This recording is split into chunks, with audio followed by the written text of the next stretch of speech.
OIMORE nyako Ramogi kamora mora maintiere arwaki e chenro mar OIMORE elo jailieta kawuono ni mabende koro piny Kenya konyo e weche eko mag nyayo kwe e pinje maoko kamotingo piny nero mar Ethiopia kaachiel koda DRC. Jolweny mag KDF maromo 903 kawuono wuok e pacho ka kochomo piny mar DRC e weche mag konyo nyayo kwe e pinyno. Bende jatend piny machon Uhuru Kenyatta kawuono bago twaka kaluwore koda gokogno girimiti mar kwe e pinyno ero mar Ethiopia. Nyako Ramogi kech pod liyo e pacho ka counties maromo 31 nitiere koda oro matamre gi nono mabende kelo kech ka bende kawuono nieri lipot wacho ni nitiere ji 2 moko mowito ngimagi kaluwore koda ngaji mabende koro go tach e pacho ka kinde mabende koro jatend piny Kenya William Ruto jiwo jokanyo kaachiel kod oganda ma pacho ka mondo kony e reso oganda makoro kech nego. Nyako Ramogi magi kuom weche maomiyo pek. Hada sijapata fahamu vizuri kwa sababu ile hali niliwachiwa ni hali ya kutatanisha. Kwa sababu kama mama angekuwa at least hata angesaidika na ile maziwa ya mama. Wachore ni kecho nego miyo moro mami nyuru e gweng' mang'ara tuko kaunti ma Baringo. Project mowa wacho ni dwa biro pidho rech oko mar nam. Iluongo ni aquaculture gi Kisungu. Oko mar nam mondo wa med golo rech kowuok tons 21,000 nyaka tons 350. Piny owacho oketo tenge bilion 1 mar siro chenro mag pith rech e kaunti ma Kisumu. Niko nyuma ya wafula wakoli wa chama ya Ford Kenya akuwe senator wa Bungoma. And the problem with ndugu yangu Didmas, after he has told you his name, anything ile itafuata ni uongo. Yuaruok tedore kin jo Kenya kwanza bang' Ford Kenya kod UDA podho jochung'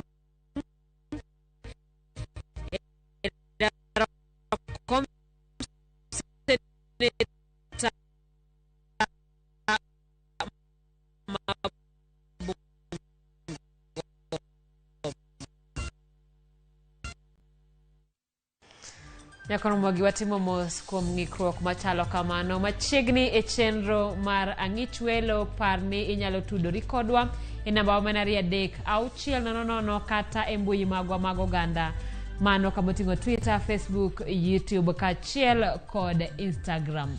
Nyako Ramogi mana kaka ne wasengo kawuono wantiere koda wendo Lydia Akoth ma en MCA mogwel e kaunti ma Nairobi kabende wadwa twak kotenore koda tend mine e pacho kae machiegni.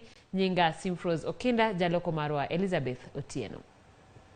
Kweth mokwongo mag jolweny ma Kenya mano KDF gikone owuok ayange pacho ka gidhi e gwenge ma Goma manitiere piny Democratic Republic of Congo e chenro mar nyayo kwe. Kwethno moting'o jolweny 903 dhi rakore kod kweth mobalo ma otisi kaka M23 ma osebedo ka kedo kod piny owacho mar DRC kuom kinde moloyo higni 2.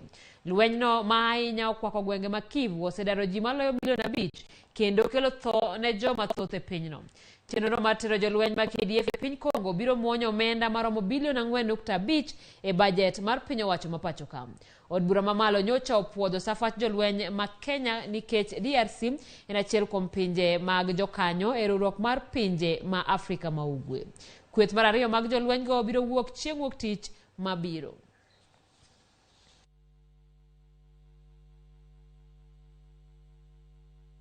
Langu leo ni kuja tukiwa na wakuu wa jeshi kuja kuwapatia baraka zetu. Mkiondoka leo kuanza kazi ambao ni muhimu zaidi. Na nyinyi mtaenda pale kuhakikisha ya kwamba wale wengine ambao watakuja na ambao tuko nao wako Eldoret watafuata, ndio tujiandae vilivyo tukiungana na majeshi yale mengine kutoka nchi ya Uganda, wanajeshi kutoka Burundi, wanajeshi kutoka Democratic Republic of Congo na wale wa Tanzania pia ambao wako pale. Obila timo romo kod joriemb boda e boma ma Nairobi kama ne gitwak e wi yore mag gero arita kwe kaachiel gi duoko chien kuom osebedo kitimo gi jo apiko e chuny boma. Jokanyogo osingo tiyo kanyakla e fwenyo jonjore mathoro timo maundu ka gitiyo kod apiko e boma ni. Johala mag wuodhe apiko 300 ne oyuoro romo makamano kendo kwedo monjo koda kuom osebedo ka medore e ndalo mokalo.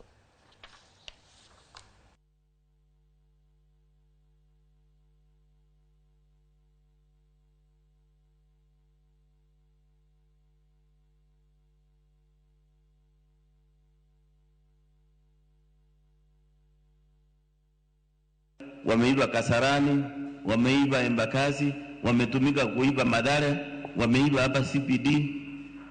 Na ni kwa nini hao watu watusumbue na ni watu wachache?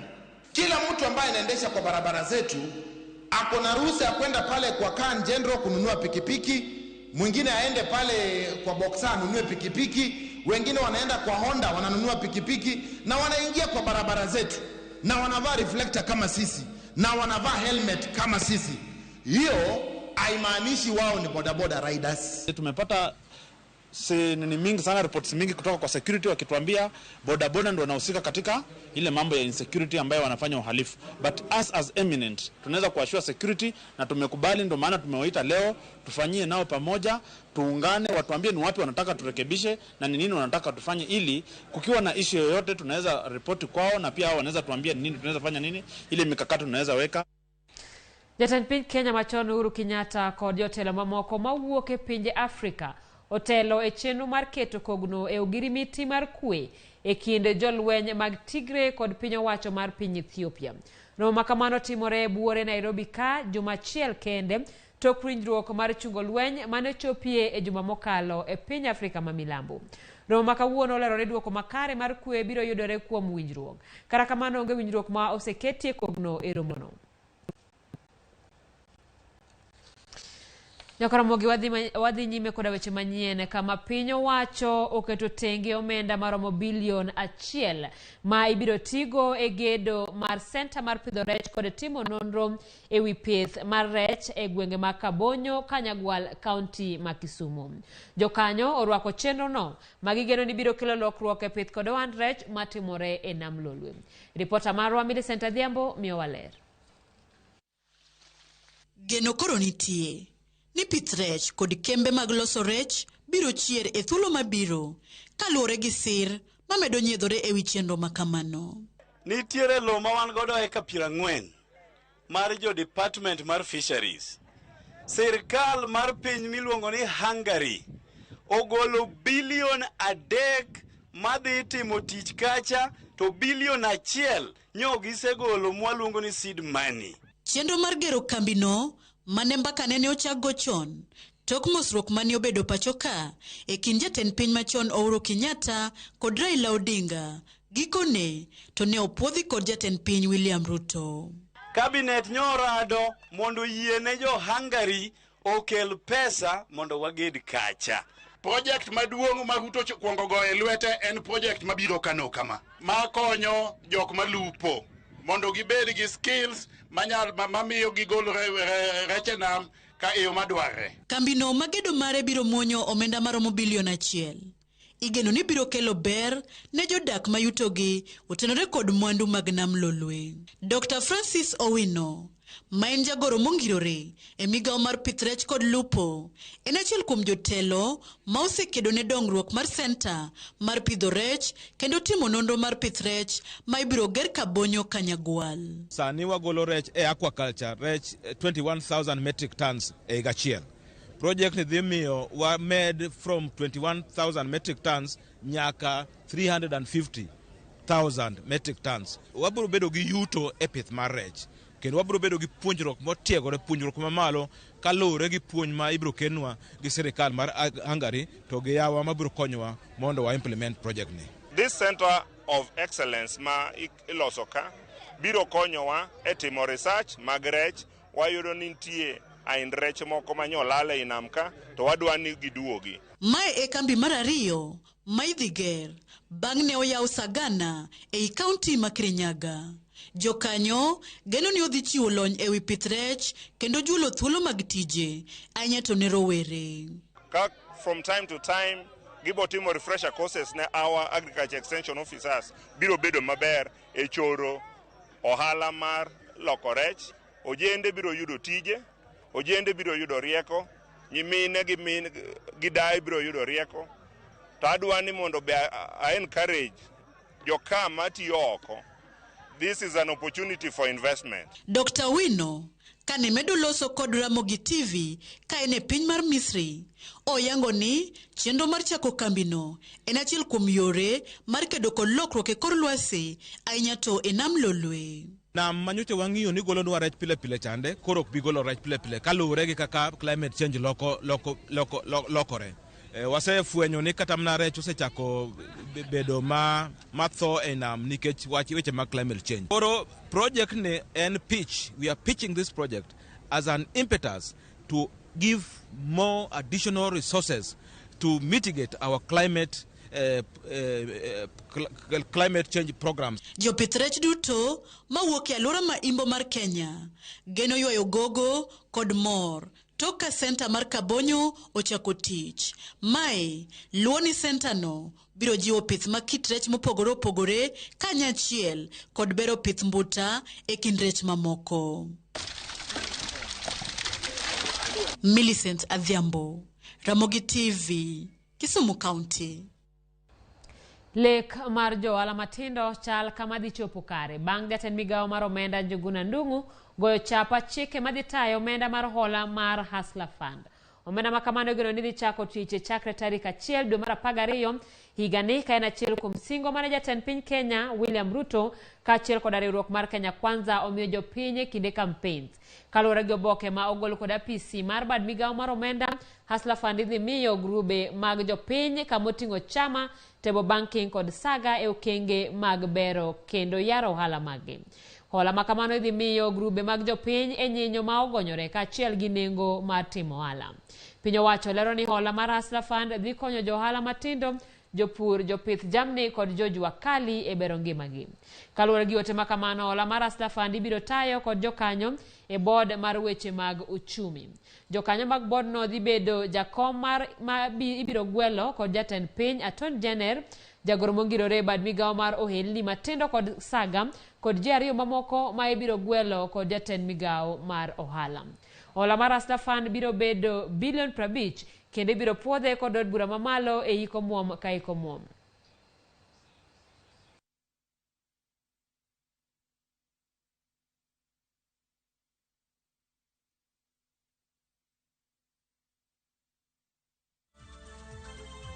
Nyakaramogi bang' lipot no wakaw yweyo marwa mokwongo kaka ne wasingo ka waduogo an gi wende studio mano MCA mogwel Lydia Akoth e County Assembly ma Nairobi oda twak kaluwore kod tend mine ma e higa mabende koro kata tok yiero mar higa ni mine noyudo kombe mathoth madito mago mag governor, senators kaachiel kod telo mamoko. Kata kamano kuom dweche 2 ma tich osechakore e bwo tend sirikal manyien, waseneno moko kuom gik mabeyo mamoko kuom joma mine timo e tendgi. Kata kamano gavana ma Meru nosebedo kod chwanyruok maka kod kacha kod oganda ka nitie weche manyuolore e wi wach machalo kamano. Waduogo mondo wadhi nyime kod twakni. Kik idhi mabor.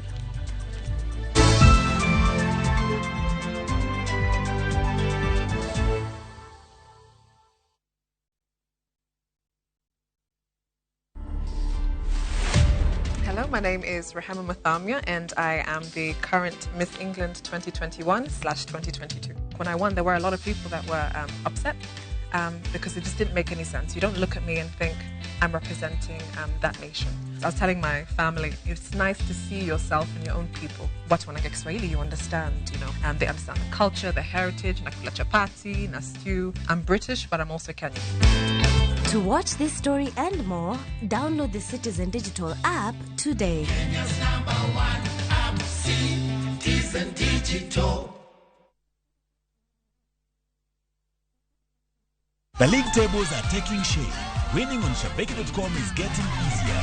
Enjoy highly boosted odds on the English Premier League, French League 1, Spanish La Liga, Italian Serie A, and many top leagues only on shabiki.com. Kuwa Shabiki. Play now. Strictly not for persons under the age of 18. Betting can be addictive. Play responsibly. Shabiki.com is authorized and regulated by the BCLB. License number 416. Shabiki.com.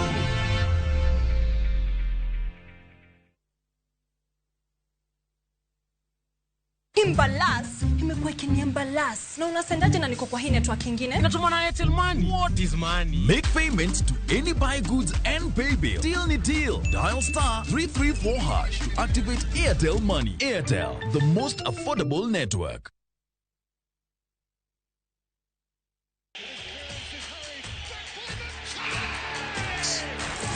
Have doodles taken over your home? Hey.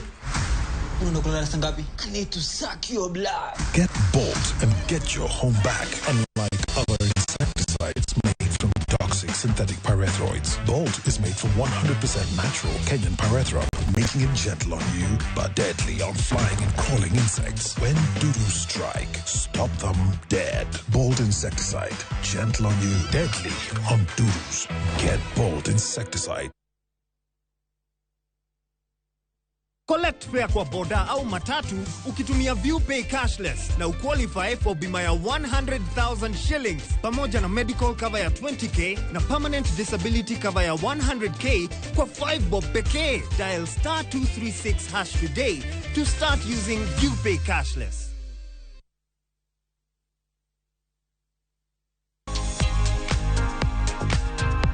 Jamni kata chiae mosebedo maduong' nyalo bedo motegno makata ka njofni gi omake tok time gimoro.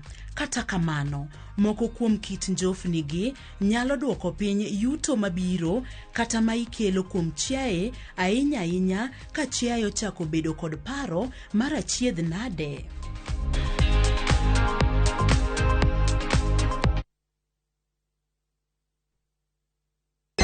Ganda sim tupo side.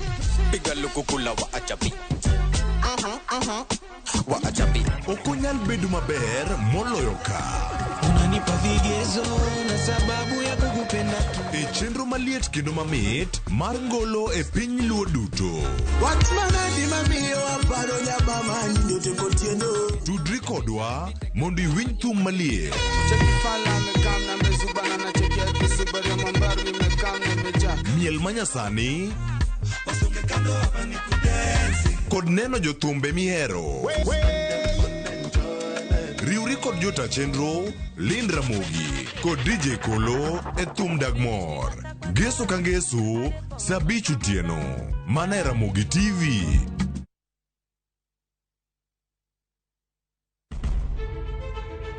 Penj laktar ok en ka chenro moro amora. Wach mari P2 emergency pin e monyo gino kapere mene giketho system. Wakelo ni achiel kachiel lakteche man gi lony mar arieya e weche ngima dhano. Koro ka goyo picha to dhi nyisa kind lekene. To gipuonji achiel kachiel e weche ngima. Kero malit ne masongo madhia very good. Riuri gi Ruth Otieno wuok tich nyaka tich abich chakre sa 12 odhiambo. Onono tiend weche kowuok kuom laktar. Osomo oteni namba mar SMS en 23600 en page laktar kendo kawo simbi. Wadhi kawa simbe jowinjo wa joneno wa Mana e Ramogi TV.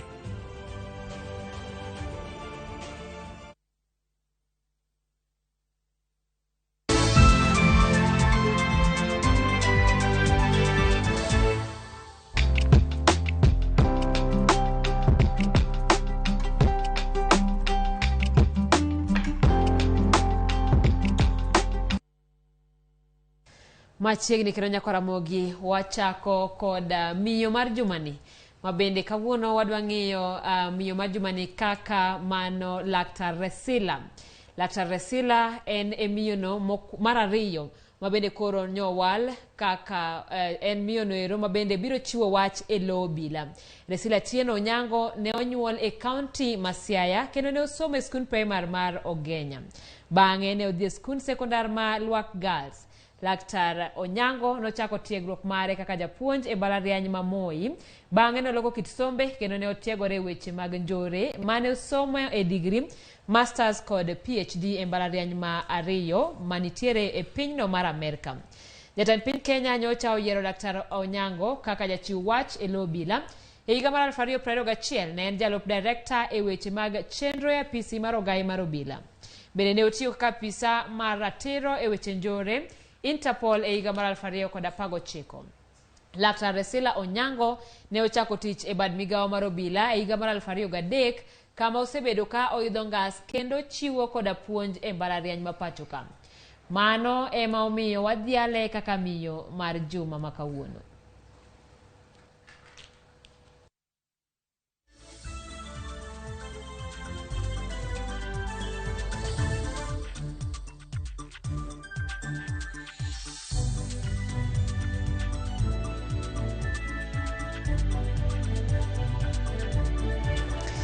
Nyako Ramogi wadhi nyime koda wechegi ka bende mana kaka ne wasingo wanitire koda wendo e studio.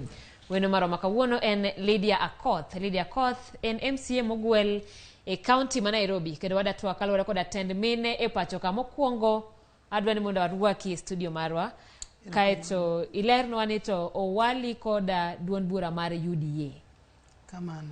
Nyiswa wuodhi e siasa kod UDA. Mokwongo iluonga ni Lydia Akoth Otieno, mheshimiwa mogwel Nairobi kae e constituency ma Lang'ata.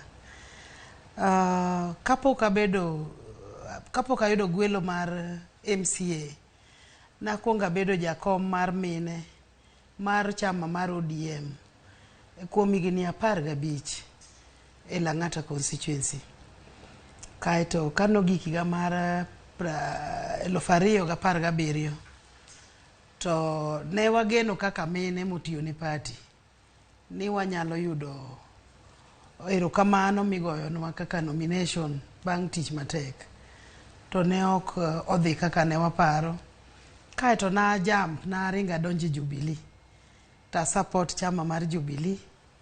Kaeto ne wayudo kom gi Jubilee e Lang'ata constituency mane wayudo MP niluongo ni Nixon Korir. Kaeto kanyocho gik sama koro wachako chama mar UDA to achako kodgi koro.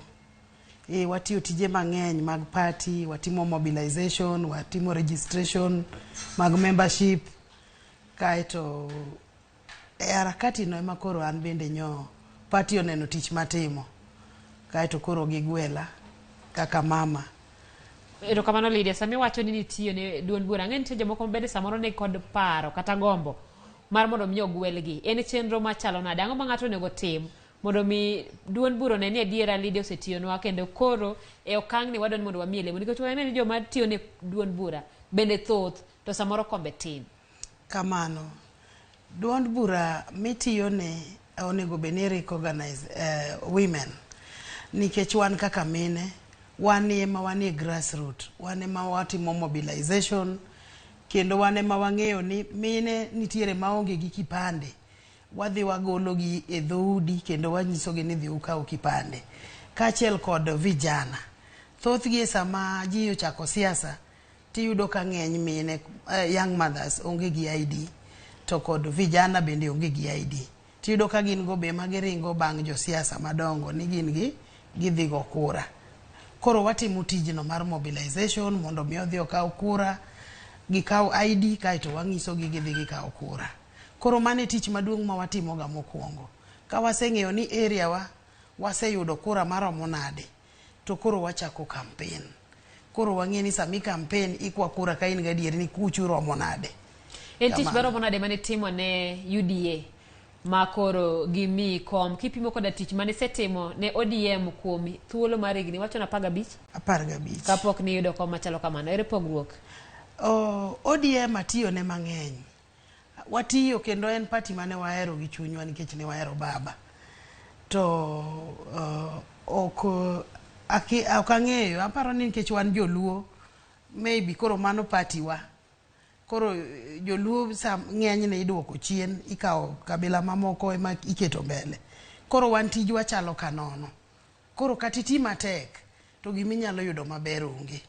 Koro kana aneno ka tija chalo ka gima nono tati adier matek kendo wa mobilize ma en campaign ma onge nindo kata kati August to chamowa en ng'wech iseneno kaka wasetiyo en ga ng'wech ok en ga tich mayot to wayie nindo nyaka oko wan wadhi wa campaign gi baba everywhere kuma mama baba dhiye wan kode to onge ni ng'ato miyowa pesa wawuotho gi mfuke mekwa koro na aneno ni afadhali abi koni mane jaluo kenda ni kata kara ywa joluo wa moko wan bende wadhiye ka waberbere ok adhi kenda koro mane tich manyocha watemo e party mar UDA atimo mobilization watimo registration ing'eyo kaka nyocha en party manyien ma eko kane nigi 1.5 year watimo mobilization mondo wa register members wayud new members mondo wambe party wa obed gi ji to bende wachore ni mondo mi ng'ama miyo yud kom ok en gima yot nikech ing'e ni e telo ka nitiere joma chwo to nitie joma miyo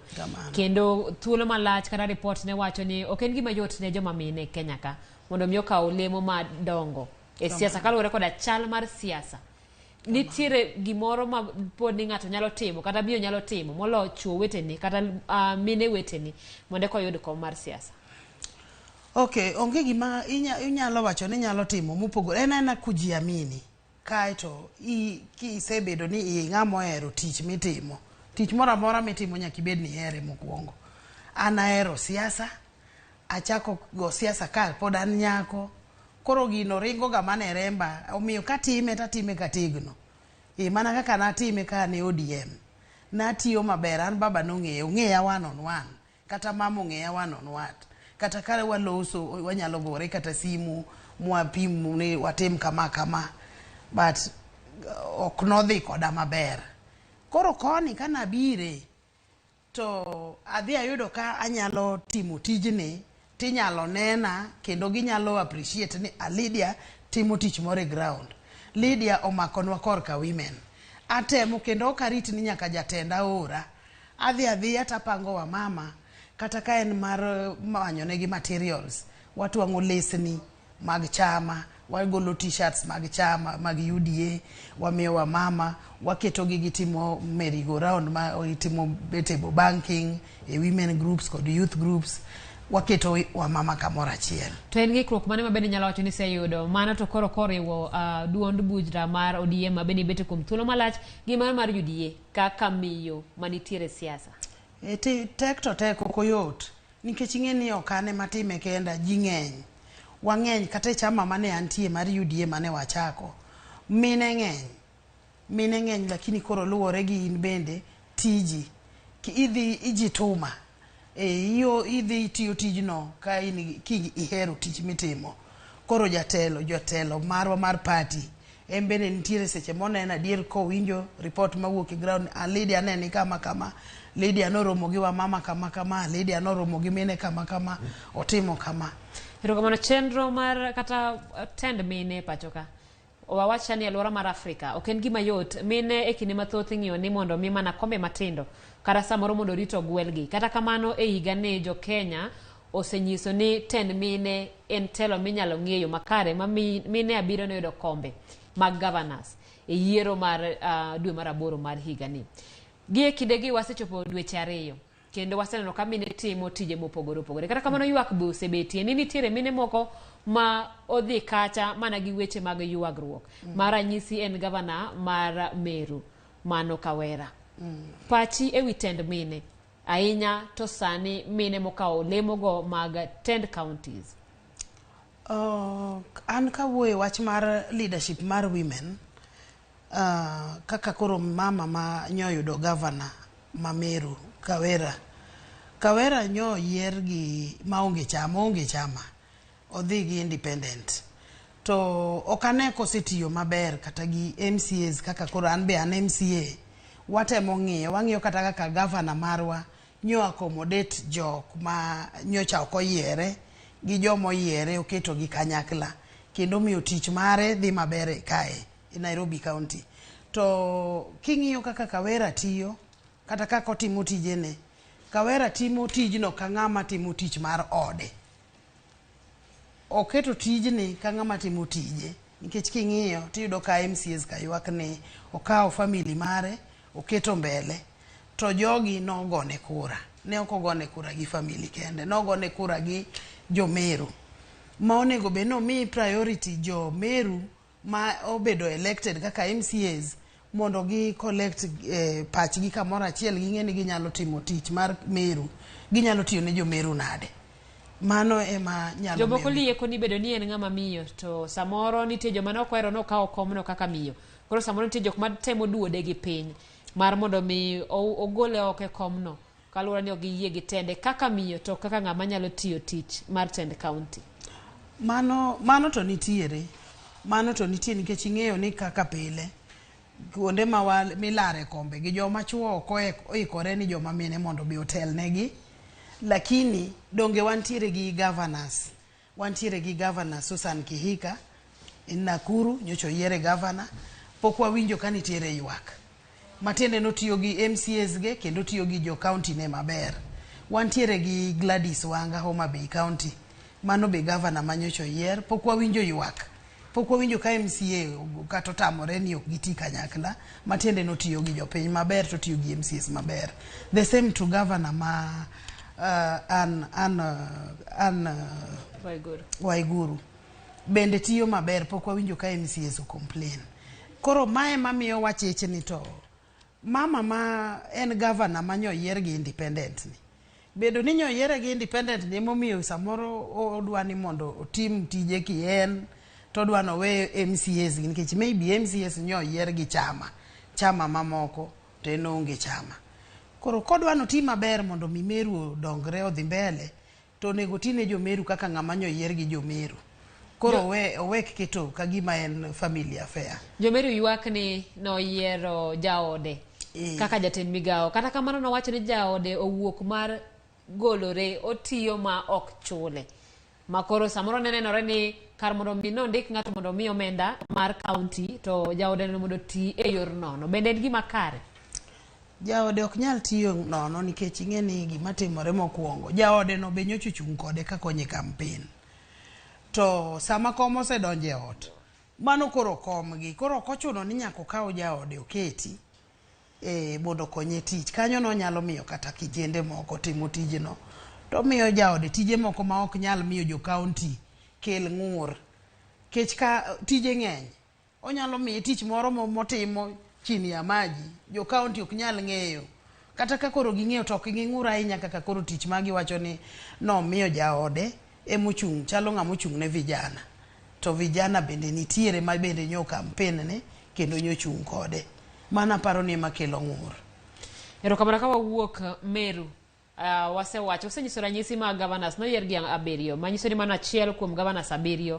Mama moko Waiguru mondo mi noyiere kata jakom mar Council of Governors, manyiso ni nosenyiso ni nyalo tiyo tich makare. Bende iparo ni governors gi eki ke telo margi dweche 2 magisebeto ni gisenyiso ni gin koda agenda mamoko magidwa dhiro mar sero joma mine kata joma nyiri, nikech kuom thuolo malach jo Kenya ok osebedo koda jalo mabedo chung' ne joma mine e tend county. Kaluwore gi tend mine kaka governors wa mamago, wang'eyo ni mbele kama wachomo ni wanyalo biro yudo more women in leadership mabedo elected kata e position mag MPs kata governor. Wanyalo yudo namba maduong' molo manye wayudo kaluwore gi waneno kaka gitiyo. Ing'eni ka mine tiyo maber to miyo mine mamoko bende moral mar donje siasa kendo nyalo dwaro bedo gi mijing'o mar timo tije manyalo miyo yierogi kamano. Erokamano. To bende waduoge county ma Nairobi kama in achiel kuom MCAs. Yes. Kendo gi kinde ni awinjo ni unende ni udonjore maber gi governor mar mondo mi utine county. Kata kamano ng'eni nitiere weche mosedonjo kama oting'o nok mar arita kwe pacho e boma ma Nairobi ka entie pacho mangima, to ahinya boma ma Nairobi waseneno ka weche mag kuo kachiel koda nek e yo mok ni kare omedore. Kopogore koda chenro no, en chenro mane ma un godo e kedo gi mano? To kopogore gi mano, un kaka mine manie county assembly, agenda mage mudwa dhire county ma Nairobi? Kaka mine ma Nairobi county, MCAs nominated plus elected, wantiere gi 4 elected MCAs ma mine. Agenda ma wadwa ni wadhir mbele en wach mar nyithindo manyiri. Nitiere insecurity e county. Iyudo ka thoth nyithindo manyiri mang'eny gi yudo chandruok kata sama wawuoyeni nitiere anadak Madaraka Estate ka dho Strathmore kaendi sani korko ma nyathi manyako mana mowuok e shopping center odok e hostel, omae bag kochung' odwa donjo e gate. Koro yudo to ken dichiel osebedo ka timre to kotimre kamoro achiel, gin gik matimore kuonde mapogore opogore. Koro watemo ng'iyo anena ni en yo mane ma wanyalo konyore godo achiel kod governor kaeto gi jotend arita mag kwe mondo wang'i kaka inyalo ket kwe kuom arita kuom nyithindo manyiri kachiel kod mine, nikech gigi ng'eny gihinyo joma mine. Kopogore koda wach mar kedo garita, agenda moro amora manyalo jiwo mine, nyiri kachiel koda ng'ama miyo ng'eno chung' ne ji te. Kata kamano e samoro idok chien wach ni walos joma mine e yo machalo kama. Kamano. Nitiere agenda moro amora? Wantiere ga agenda ma wapango kaka wamama. Wadwaro ni mondo mine oyud priority mokwongo e yore mag tich. Watemo mondo mi walos anena kaka wanyalo keto gi ineno i grassroots kucha. Nitiere wamama matimo business matindo gi, ohelni matindo gi. Koro watemo puonjo gi mondo giyud kaka giriwore e group ka group, kata ka gin 10 women wayudo kaka wanyalo puonjo gi wan bende mondo giyud kaka gidhi gi maisha gi ma pile mbele, gichungo ohelni mekgi. Wadwar negi kaka ginyalo yudo pesa moro ma iholo, itimo godo ohala tiduoko maonge gi faida, maonge gi manyuol cha. Erokamano Lydia, in e higani owali kaka MCA. Chenro mari ka wadhi nyime e yiero mabiro kata telo ma pacho kama biro, in gi chenro machalo nade? Ng'eni jasiasa to pile pile nyaka bed gi mpango. En mana ni waweyo moko ne Nyasaye nikech wakia gima kiny. Lakini gima kiny no kae Nyasaye omiyi ngima ichope, to an gi lek mar chung'. Abiro chung'. Ibiro chung' e kom mane? Kom mabiro chung'e to pod ok adwa wacho sani. But abiro chung'. In gi geno ni e yiero mar 2027 idwa ni dhi lar kom mondo yieri? Adwa na dhi alar kom mondo yiera. Ing'eni ka party nominate omiyi ngufu mondo imbendi chaki itegno godo, ilos godo achiel ariyo moko ka nitie kamoro mane ok ine kodonjo maber, inyalo tegno mondo mi yud kaka imbe kori biro chung' kendi ka to kori yieri. Kamano. Erokamano mana ka watieko chenro mar mine wacho. Ang'eyo ni wach mar siasa nitiere mine mathoth kata nyiri magombo mar gin donje siasa. Kata kamano kaluwore koda kaka siasa ma pacho ka chalo, tamo ng'ato mar mondo mi kik owuog oko mar mondo mi olar kom. En jip mane ma bende nyalo miyo ji, to en yo mane michako go mar mondo mi nibed kata jakom mar duond bura kata mar ODM e gweng' kamiae? En okang' mokwongo mane ma ng'ato nego tim? Toke kanyo mondo mi idong e telo mondo chieng' moro ne pari, en ang'o ma bende ng'ato nego tim? Mokwongo gima nyalo wacho ne joma mine matindo machako siasa. An awuon kana chako siasa ne ok adonjo e siasa ni pap. Ne wakongo kod chama, ne watimo chama mag women groups, watimo merry-go-round, wadhi ka ng'ato, wawene pesa, ne wantiere gi group mane waluongo ni mine nyalo. Kaeto wadhi godo mbele, kaeto koro kaka ne yiero, watimo yiero. Kanye mano chaki yiera ni jakom. Ine jakom mar mine. Ine jakom mar iyiera kata kuma onge. Igona mana simu ni ng'eni no yieri. Ine midhi bedo nwa jakom. Koni onge matek. Ka Nyasaye osewacho ni nyaka bed jakom, abiro bedo. Koro kaluwore gi seche mane samoro watime yiero magwago gi gige mane watimo kaka wamama, yudo godo ka samoro siasa bendo chakore.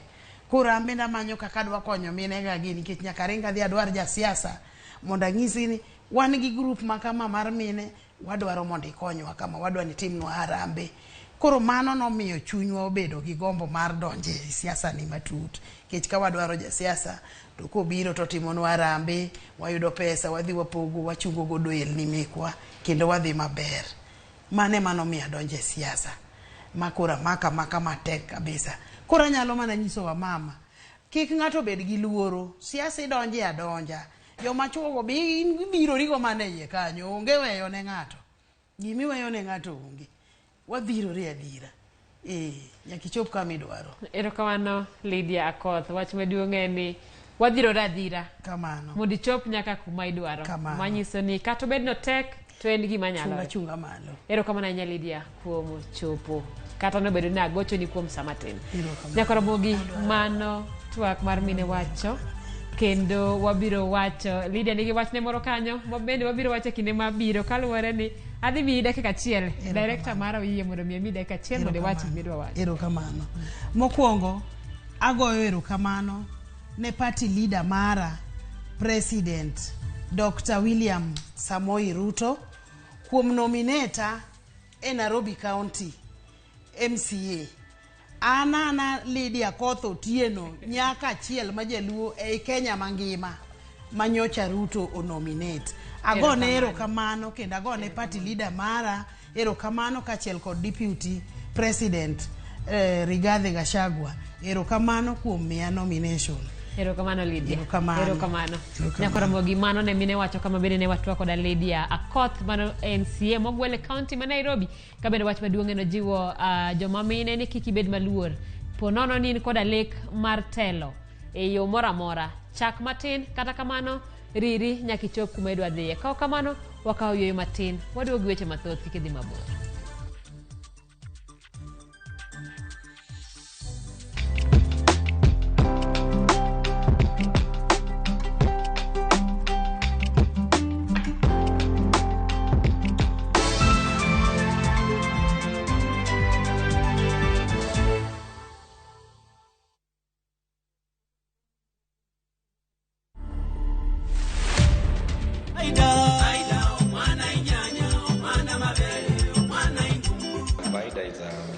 Zimbabwean name meaning promise. I've been in music, if I count, is around 13 years now, because I recorded my first album in 2009. Our artists have not learned, they are not being realistic, and most of them they wanapenda kuhepa originality yao kama culture. The message is encouraging the woman to stay faithful to the husband. To watch this story and more, download the Citizen Digital app today. Kenya's #1 app, Citizen Digital.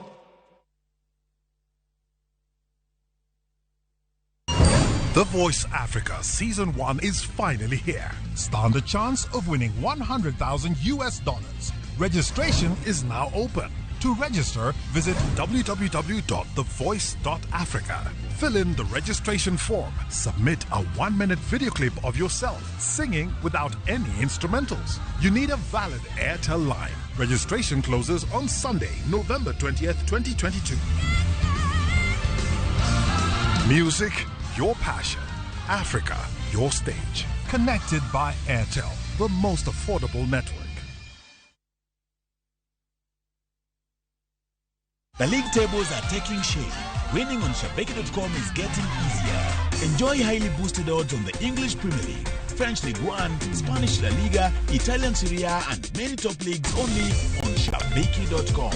Kuwa Shabeki. Play now. Strictly not for persons under the age of 18. Betting can be addictive. Play responsibly. Shabeki.com is authorized and regulated by the BCLB. License number 416. Shabeki.com.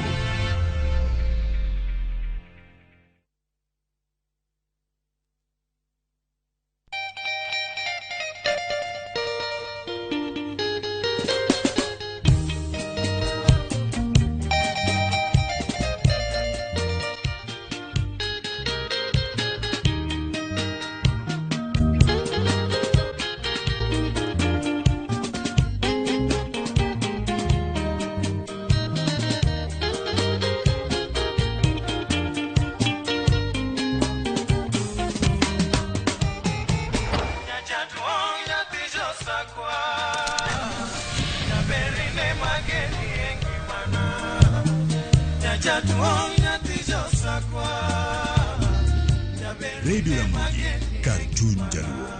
Radio Ramogi.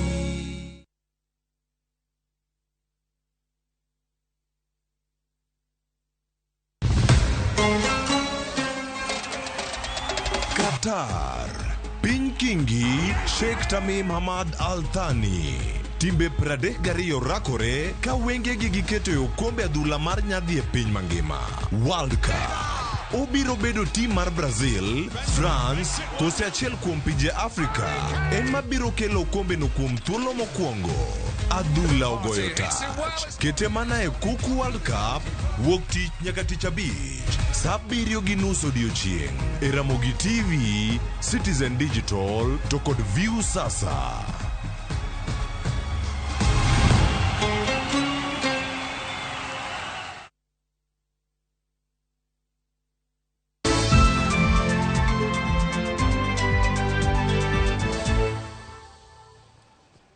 Machiegni kendo jakwa Ramogi, jatend piny Kenya machon Uhuru Kenyatta kod nyawadgi ma Nigeria Olusegun Obasanjo ojiwo komanda mag kweth jolweny mosebedo kagore piny Ethiopia mondo mi luor kendo rit winjruok mane oketi tarik 2 dweni. Jotelogo ne loso e romo mane oriwo moko kuom jotend pinje mag Afrika mane twak ewi chenro mar duoko kwe piny Ethiopia. Romo makamano timore e buore Nairobi ka juma achiel kende tok winjruok mar chungo lweny mane ochopie juma mokalo e piny Afrika ma milambo. Romo makawuono olero ni duoko makare mar kwe biro yudore kuom winjruok e kind kweth ma osebedo gi lwenje e piny Ethiopia. We must commend the leaders on both sides for their good faith, for their consideration of the best for the good of all the people of Ethiopia, particularly the ordinary people of Ethiopia who have been deprived of peace. We can live with each other within our diversity. Our diversity is our beauty. It should not be a source of division. It should be a source of pride as we share and enjoy diversity instead of our diversity becoming that which breaks us apart. We want to express our full commitment for bringing peace and stability to our people and country. Therefore, we will fully dedicate ourselves to implement the Pretoria Agreement and this declaration. We have suffered untold misery over the last 2 years and still continue to suffer. The commitment we are making today is with the hope that expectations that our people's suffering will come to an end, and so.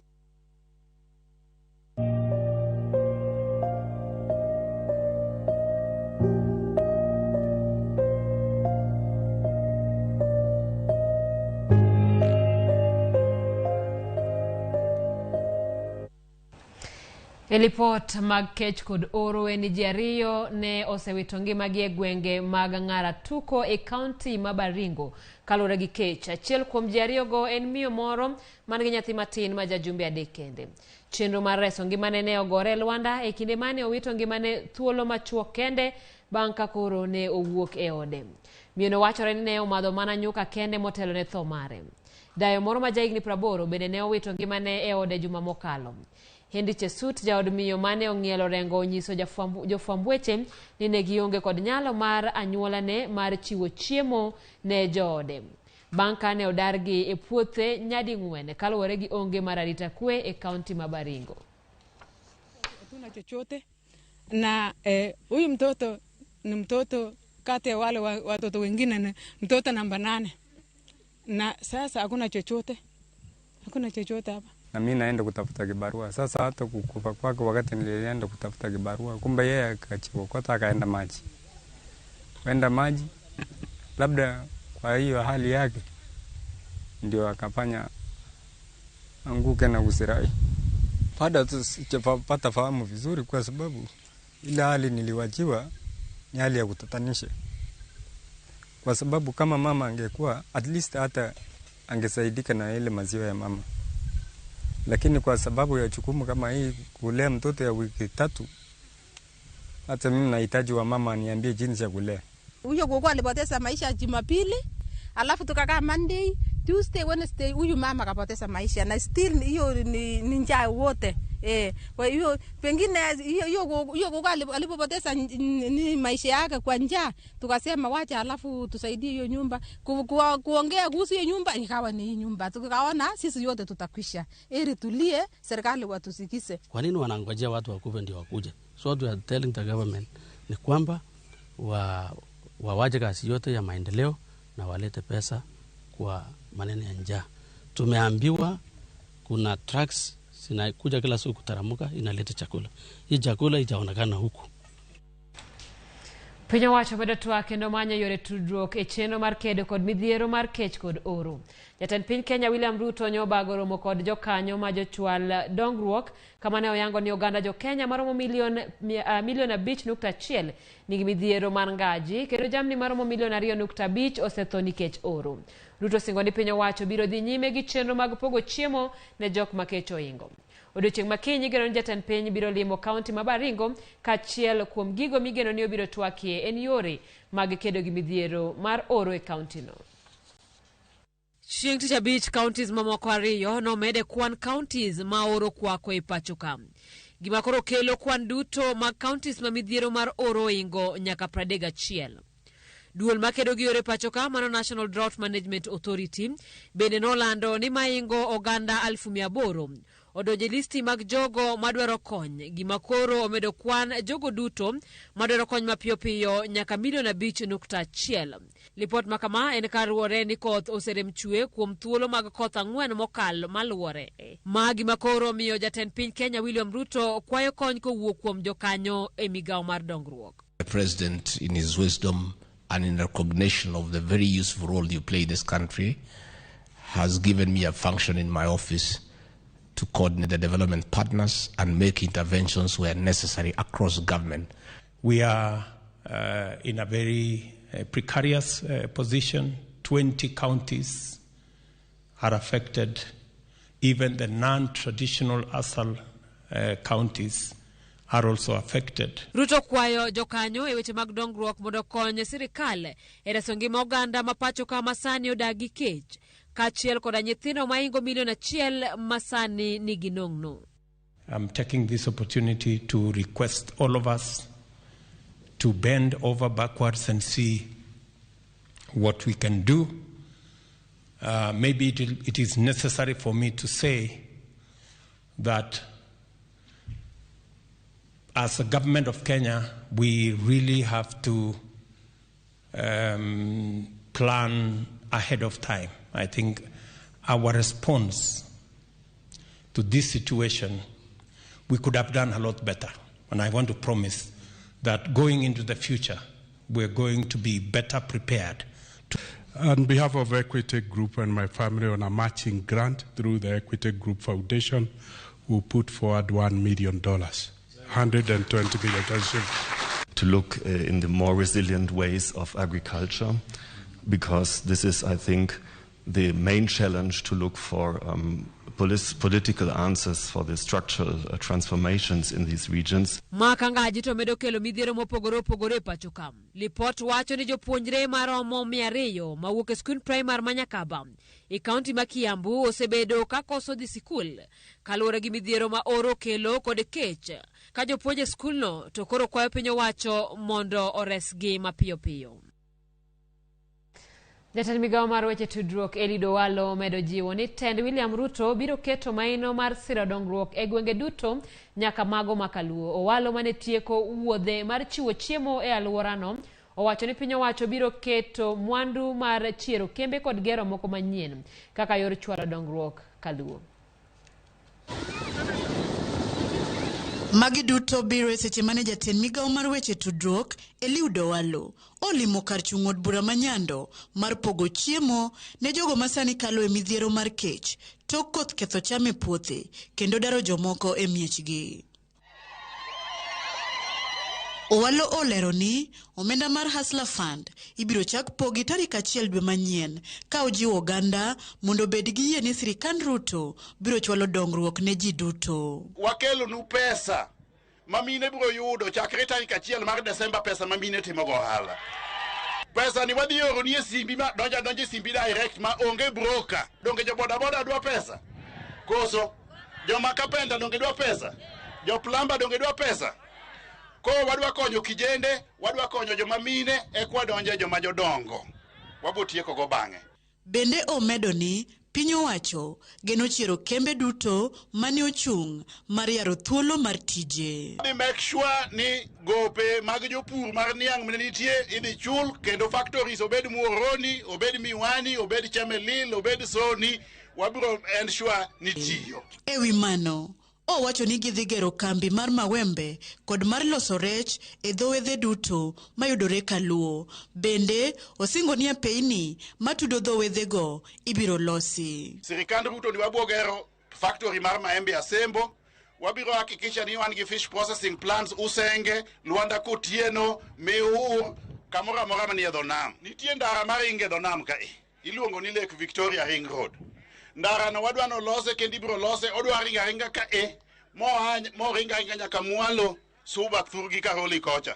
Wadwa loso ndara kamora mora madara onego beni bet ntie. Weche mag pi kod teko stima bende ne omulo. Wan gi dam ka iluongo nang'oa Korusoin.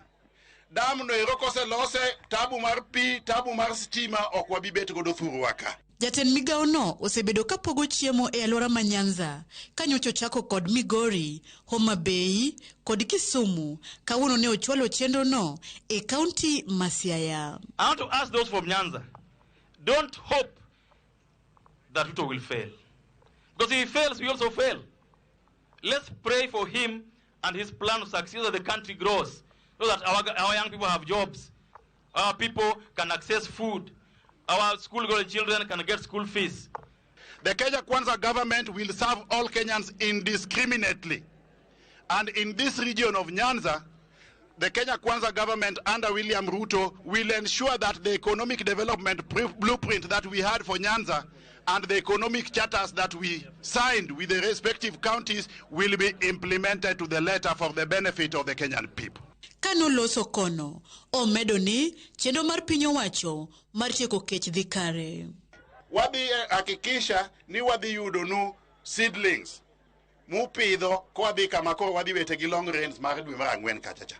Nikech ok wadwa ni mondo kech otim ang'owa okajo piny. Ne waloso mpango manyiso kaka Nyanza onego tim ang'owa onego dongre. Kanoka ne wawacho ni ahero irrigation scheme nyaka wa revive mondo ti maber mondo uyud mchele kendo us mchele maber mondo uyud pesa. Jatelo no ojiwo jopiny mawuok Kaluo mondo ket geno kuom piny owacho e weche mag dongruok. Millicent Adhiambo, Ramogi TV, Kisumu County.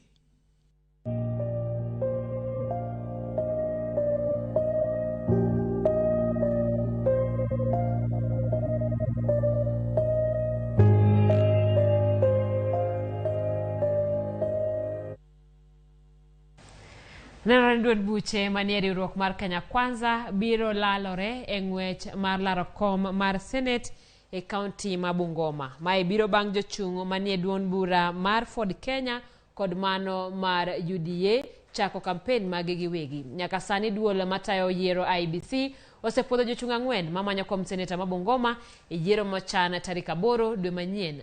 Nenore ni ng'wech mapek biro bede kind Mwambu Mabonga mar UDA, Wafula Munyinyi mar DAPK kod Wafula Wakoli maringo kod otiko mar Ford Kenya.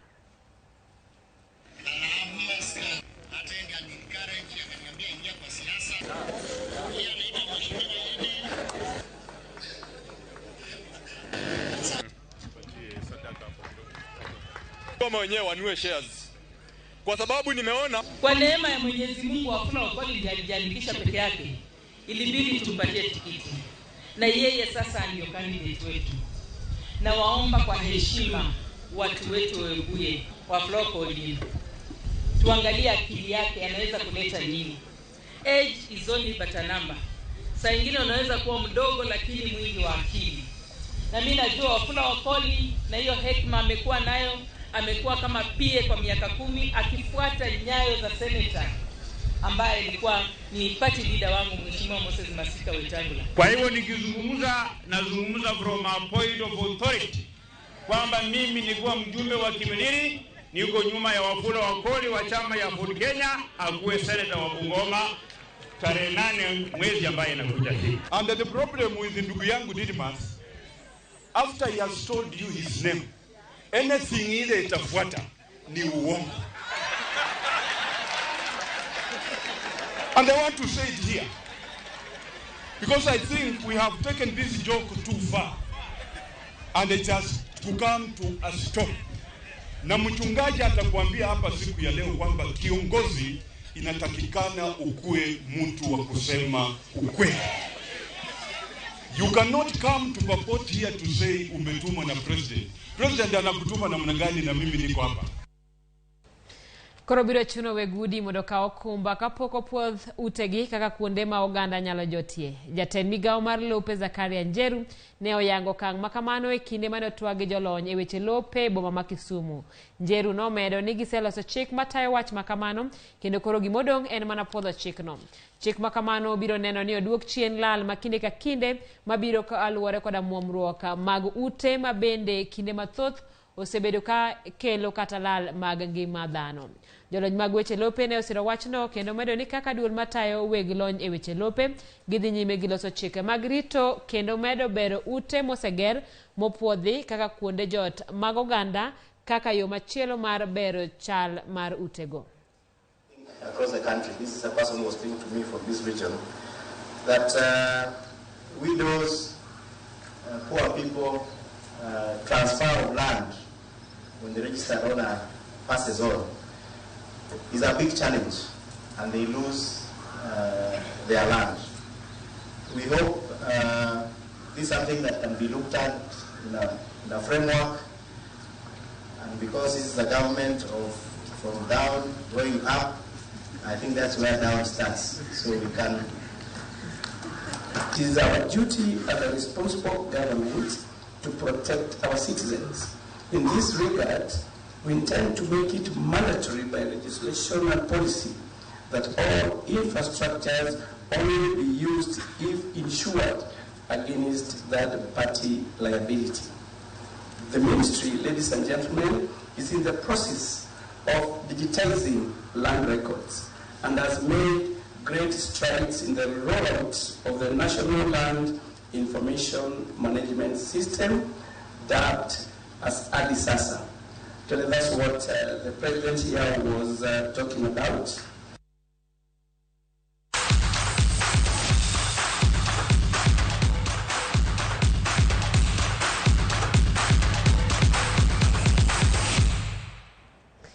Weche tuke ni tim mar Tusker FC nodhi amodhi mar 2-2 gi APS Bomet e tugo mar osiep motelo ne lig maduong' mabiro chakore tarik 19 dweni.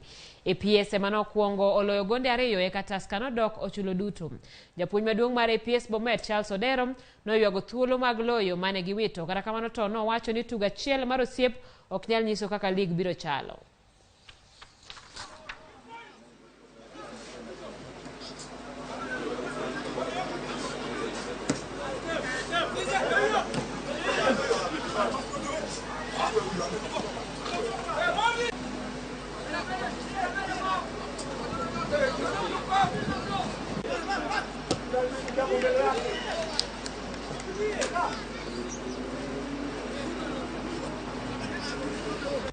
Game imekuwa mzuri. Tactically tulikuwa tumeplan, imefanyika vile kwa plan. Vijana wameadhia na program mpango wetu. So tunashukuru kwa hiyo matokeo. Kidogo tu concentration ilipotea kidogo. Tulikuwa na lead 2-0 from set pieces. Wamelala kidogo wakapigwa bao hizo mbili. So ni muda mrefu without any competition haisaidii chochote. Obviously ligi imeanza na tuko kwa hiyo, so tutabidi tutatetea. Tim mar Kenya mar taekwondo rem dhi e tuke mag laro simbo mar Afrika bang' piny owacho remiyo gi otiko mar ndege. Telo mar taekwondo e pacho kae wacho ni bad migawo manyien mar tuke oleronegi ni jagoro mogirore masani onge gi thuolo mar keto sei e chek ma kamano. Kanyaka sani pok opuodhi jagoro manyien ma ongirore.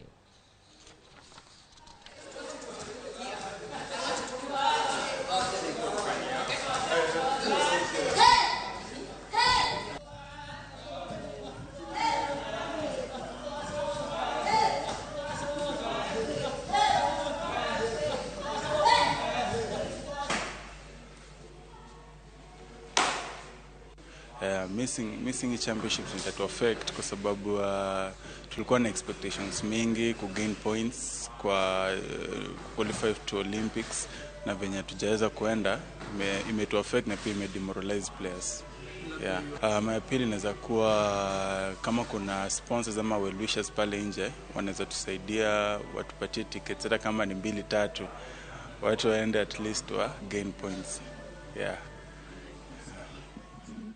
Jang'we marathon maja Kenya Kenneth Kiprop omiku mar higni 5 gi Athletics Integrity Unit bang' yangore ni notiyo gi yedhe mamedo jong'wech teko ma okum. Kiprop koro idhi ma osimone mar Prague Half Marathon manoyudo kod loch mare mar mita 1000.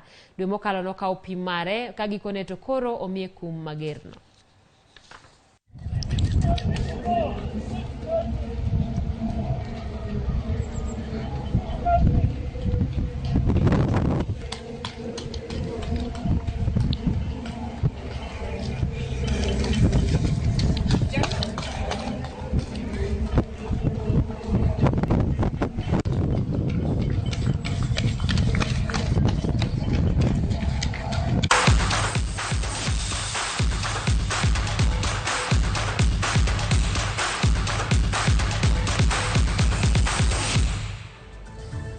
Ramogi mano bene makelo giko mar chenro mar OIMORE kamano kuom kawo thuolo mari mar bedo koda e chenro ni gi e kindeni aya opap ne thum dagmor kawo kamano onin maber nyinga Simfrozo Kinda jaloko marwa Elizabeth Otieno.